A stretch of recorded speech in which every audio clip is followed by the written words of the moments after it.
அன்பே சிவம் மனமே குரு என்றுணர்த்திய குருவே போற்றி. எனக்குள் இறைவனை உணர வைத்த குருவே போற்றி.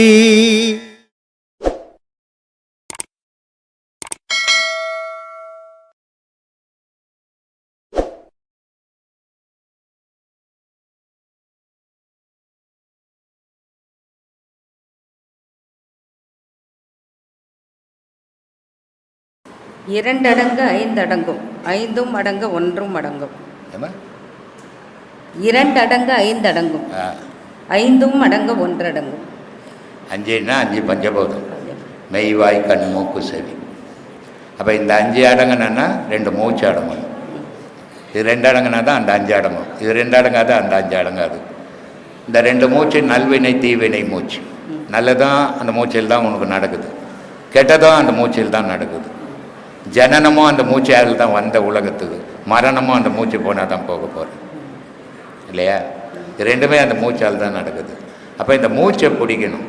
இந்த மூச்சை பிடிக்கிறதுக்கு தான் சொல்கிறார், இருவினை மாடுகளை ஏக விடுக்கோன் என்ற, நல்வினை தீவினை என்ற மூச்சு இது தான். அதனால் இருவினை மாடுகளை ஏக விடுக்கோனே, உன் அடங்கமான மாடொன்று மனமென்ற மாடு அடங்கிவிடும் கோனேன்னு. இது ரெண்டும் சரியாக ஓட்டினேன்னா அந்த மூச்சை, அதுதான் பாடமாகவே கொடுக்குறோம். நம்ம அதை சீராக செய்யலை, நம்ம என்ன பண்ண முடியும்? செய்கிறவங்களுக்கு நல்ல அனுபவங்கள், செய்யாதவங்களுக்கு நம்ம ஒன்றும் சொல்ல முடியாது. ஏன்னா ஞான விஷயத்தில் காரணம் சொல்லிக்கன்னு தெரியக்கூடாது. காரணம் சொல்கிறான்னாவே அவனால் செய்ய முடியலன்னு அர்த்தம். நான் செத்தாலும் பரவாயில்லையா, நான் கடவுளை அடையினேன்ற வைராகியங்கிறவனுக்கு மட்டும்தான் இது சாத்தியம். ஏதோ பொழுதுபோக்கு அவங்க பக்கத்து வீட்டுக்கார் போய் அங்கே உபதேசம் வாங்கினாங்க, அங்கே என்ன கொடுக்குறாங்கன்னு பார்க்கலான்னு வரவங்களுக்கு இது ஒத்து வராது. தயவு செய்து அந்த மாதிரி வாங்கி இவ்வளோ பெரிய கலையை வீணாக்காதீங்க. முடிகிறவங்க மட்டும் அந்த உபதேசம் வாங்க, முடியாதவங்க தயவு செய்து உபதேசம் வாங்கி அதையும் வீணாக்கி அது மேலே நம்பிக்கையும் இல்லாத ஆகிடாதீங்க. அதனால் இந்த மனம் அடங்கணும். அப்போ மனம் அடங்கினா ரெண்டு மூச்சு அடங்கணும். இந்த ரெண்டு அடங்கினா தான் அஞ்சு அடங்கும். அதனால் சொல்கிறார் இடைக்காடர். பல மாற்றங்கள் உங்களுடைய பேச்சை கேட்டு, உங்களுடைய வீடியோ இதெல்லாம் பார்த்து, நான் பாறையில் விதை விதைக்கிறேன், இது என் மனசை ரொம்ப தொட்ட வாக்கியம். எனக்கு அந்த வாக்கியம்தான் என்னை இன்றைக்கி இந்த அளவுக்கு சேஞ்ச் பண்ணி உங்கள்கிட்ட வந்து உபதேசம் பெற்று என்னை இந்த நிலைக்கு கொண்டு வந்திருக்க சுவாமி, மிக்க நன்றி. 71 வாரில் நான் வந்து ஜோத்பூரில் சண்டையில், இந்தியா பாகிஸ்தான் சண்டையில் இருந்தேன். அங்கே தான் முதல் பாம்பு போட்டாங்க. அப்போ இறந்து போயிருந்தால் இப்போ நான் பேசிக்க மாட்டேன். இது விதியாக என்ன எதுன்னு சொல்கிறேன்? இது விதியா இல்லை எதுன்னு சொல்கிறதுன்னா, எல்லாம் நீ பிறந்ததே விதி தான், நீ வாழறதும் விதி தான், சாக போகிறதும் விதி தான். விதின்னு ஒன்று இல்லைன்னா செயலுன்னே ஒன்று இல்லை, எல்லாமே விதி பயன்படி தான். இப்போது நீ நல்லா இருக்கிற, என்ன வயசு?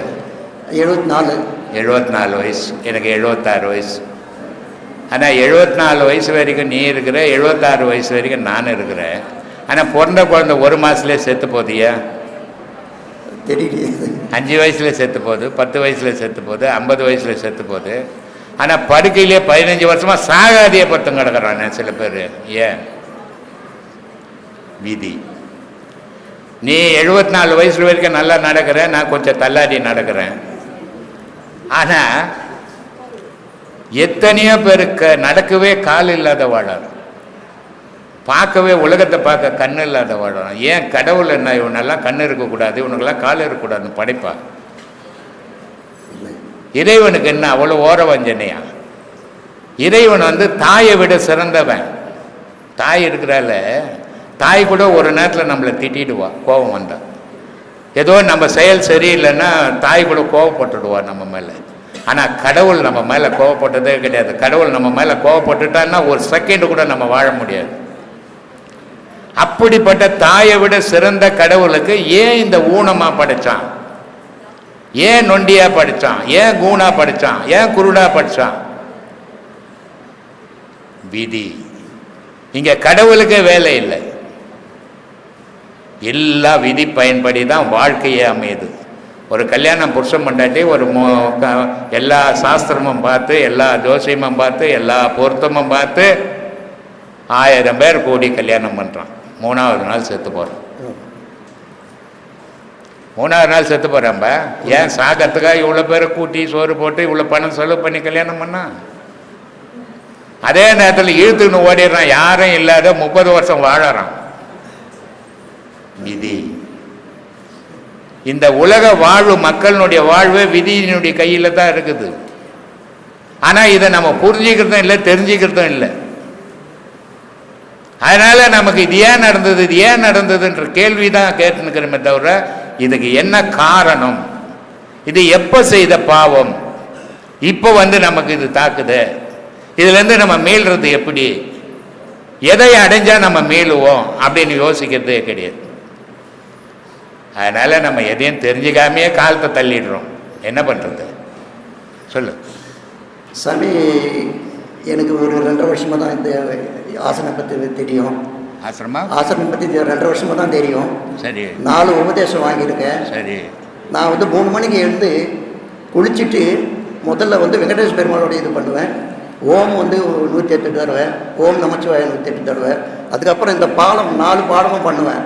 பண்ணும்போது என்ன ஆகுதுன்னா உடம்பு ஃபுல்லாக சில நேரத்தில் என்னமோ பரவற மாதிரி இருக்குது, சில நேரத்தில் தூக்கமும் வருது. அது ஏன் இந்த மாதிரி வருதுன்னு தெரியல. எண்ணங்கள் அடங்கும் போது அது நிசப்தமாக ஓடுது, எண்ணங்கள் சிதறும் போது படபடப்பு உண்டாகி போகுது. இந்த பாடம் பண்ணும்போது வேற எண்ணங்கள் கூட சேர்ந்துக்கும் போது படபடப்பு உண்டாயிடும். எந்த எண்ணமும் இல்லைன்னா காற்று மட்டும் போய் வரும், எந்த செயலும் இருக்காது, அமைதியாக இருக்கும். இதுக்கு காரணம் நம்மளுடைய சுற்றி 10 பேர்கிட்ட பேசுகிறோம், பாடம் போய் உட்காடுறோம். பாடத்தில் உட்காரும்போது அந்த 10 பேர்கிட்ட பேசுனதில்ல 2 பேருனுடைய பேச்சாவது அங்கே வந்துக்கினே இருக்கும். நான் அமைதியாக பண்ணுறேங்க, எனக்கு எந்த எண்ணம் இல்லை பண்ணால் ஏமாத்துறான்னு அர்த்தம். ஏன்னா அமைதியாக பண்ணவே முடியும். குறைஞ்சது 10 நிமிஷம் கால் அவருக்கு அந்த பழைய எண்ணங்கள், பேசின எண்ணங்கள், நம்ம போன எண்ணங்கள்லாம் வரும். அதை பிடிக்கவே கூடாது, விட்டுடணும். அதன் திசையிலே அதை விட்டுட்டு நீ பாட்டு உட்காந்துன்னா அது சுற்றிட்டு உங்கள்கிட்ட அமைதியாக உட்காந்துடும். நீ பிடிக்க ஆரம்பிச்சோன்னா மீண்டுக்குன்னே இருக்கும், நீ அதுக்கிட்ட மல் கட்டின்னு இருப்ப. அதனால் அந்த மாதிரி நிலையால் வரும். வயது முதிர்வால் படபடப்பு வரும், ஆற்று பிராபலத்தால் படபடப்பு வரும். ஆனால் அதனால் பாதிப்பு வராது. நந்தனாரை பற்றி கொஞ்சம் சொல்லுங்க. ஏமா நந்தனாரை பற்றி கொஞ்சம் சொல்லுங்க. அவர் கோவில் எல்லாம் சேர்க்கல அப்படி இப்படின்னாங்க. அந்த அவரை பற்றி ஏதாவது தெரியுமா? இல்லை, அவரை பற்றி ஏதாவது சொல்ல முடியுமா? என்ன சொல்லணும் அவரை பற்றி சொல்லு. அவர் எதுக்காக சேர்க்கல கோவிலில், என்ன விசேஷம் ஒன்றும் தெரியல. ஆனால் அவர் சரியான சிவபக்த ஞானி. ஜாதியை சொல்கிறதெல்லாம் இங்கே சராசரி மனுஷன். ஆனால் ஞானிக்கு ஜாதி கிடையாது, பேர் தான் உண்டு, ஞானின்ற பேர் தான் உண்டு. நந்தனார் ஒரு மகான் ஞானி. ஆனால் அவர் இந்த பிராமண வீட்டில் விவசாய தொழில் செய்கிறாரு. சிவபெருமானுக்கு கருட சேவை நடக்குது. அந்த கருட சேவைக்கு இவர் போனோன்னு அந்த பிராமணர்கிட்ட போய் கேட்குறாரு, ஐயா எனக்கு ஒரு நாள் லீவ் வேணும், ஆருத்ரா நடக்குது சிவபெருமானுக்கு, அதை நான் பார்க்கணும் அப்படின்ட்டு. அப்போ அந்த பிராமணர் என்ன பண்ணுறாருன்னா, நீயே கூலி வேலை செய்கிற, உனக்கு என்னடா ஆருத்ரா கேட்குது. அப்படி இல்லை ஐயா, நான் ஐயனை தரிசிக்கணும் அப்படின்னும்போது, சரி அப்படி உனக்கு அவ்வளோ கடவுள் பக்தி இருந்ததுன்னா நாளைக்குள்ளே இந்த 5 ஏக்கர் பயிர் வச்சு அறுபத்து செமாச்சு எத்தனை கொடுத்துட்டு போ அப்படின்றார். இது நடக்குமா? ஒரு ராத்திரியில் போய் பயிர் வச்சு அறுபத்து நடக்குமா? இது முடியாது. முடியாது முடியாது. உன்னால் முடியுமா? இல்லை, முடியாது. என்னாலும் முடியாது. ஆனால் அவர் என்ன பண்ணார், அழுதுக்குன்னே வரப்பு மேலே படுத்துட்டார், நம்மளால் பார்க்க முடியலையே அப்படின்ட்டு. ஆனால் 5 ஏக்கர் பயிர் ஒரே ராத்திரியில் வச்சு ஒரே ராத்திரியில் அறுப்பத்து ஒரே ராத்திரியில் சமாளித்து ஐயர் வீட்டுக்கு போயிடுச்சு. பக்தி அதிகமாச்சு. பக்தி இல்லை, பக்தின்றது வேற, ஞானம்ன்றது வேற. அவர் ஞானி. அவர் ஐயர் எழுந்து பார்த்தா எல்லா பொருளும் நிற்கிது. ஐயர் ஓடியாந்தா இவர் வரப்பு மேலே தூங்கினுக்கிறாரு.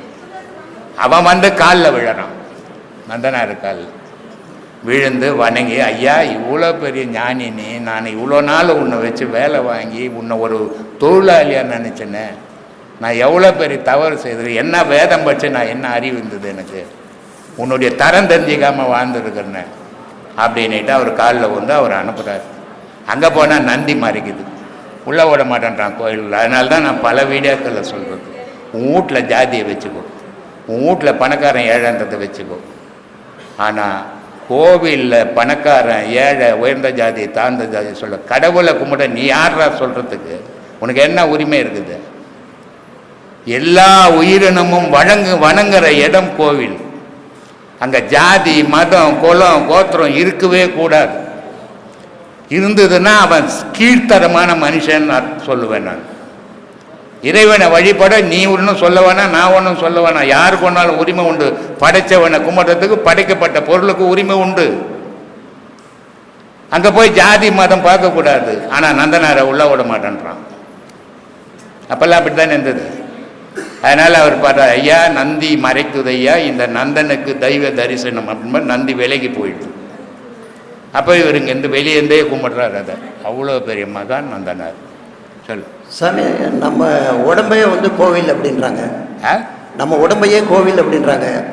முதுகுத்தண்டு வந்து கொடிமரம், மற்றதெல்லாம் இந்த நந்தி, பலிப்பீடம், வாசல், மூர்த்தி, இதெல்லாம் என்ன? எல்லாம் நீ தான். உன்னை பார்த்து தான் கோயில் பேட்டன் நீ தான்பா. அதுதானே சொன்னான், ஊனுடல் ஒரு பெருங்கோயில் உள்ளம் ஒரு ஆலயம், கள்ள புனல் நீக்கி கருத்தோடு இருப்போருக்கு தெல்ல தெளிவான பரஞ்சோதி தோன்றும். வாயே வாசப்படி தலையே கோபுரம் பண்ணான். புரிஞ்சுதா? நீ தான் கடவுள், நீ தான் கோயில், நீ தான் எல்லாமே. ஆனால் அதை தெரிஞ்சுக்கிற வரைக்கும் தெரியாது.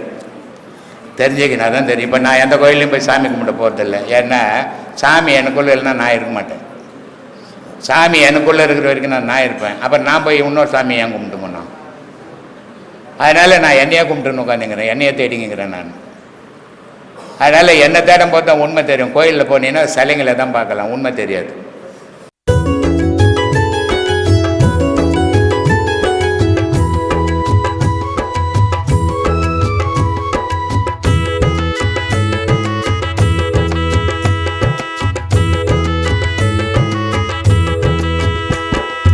நல்ல காலம் பொறந்துடுச்சு நமக்கு, நல்ல காலம் பொறந்துடுச்சு நமக்கு.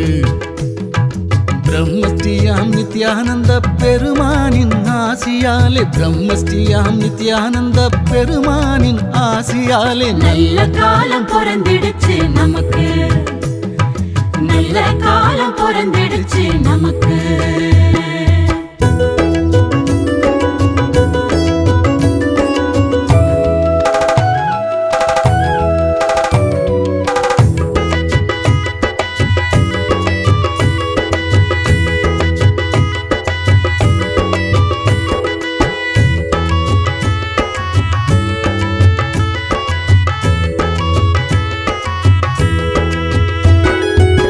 தேடி வந்தோம் உள்ளத்திலே திருப்பம் வந்தது, கூடி வந்தோம் குடும்பத்திலே குறைகள் தீர்ந்தது.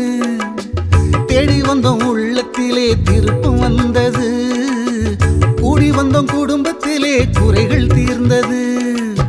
நாடி வந்தோம் சாமியினை நன்மைகளும் வந்தது, நாடி வந்தோம் சாமியினை நன்மைகளும் வந்தது.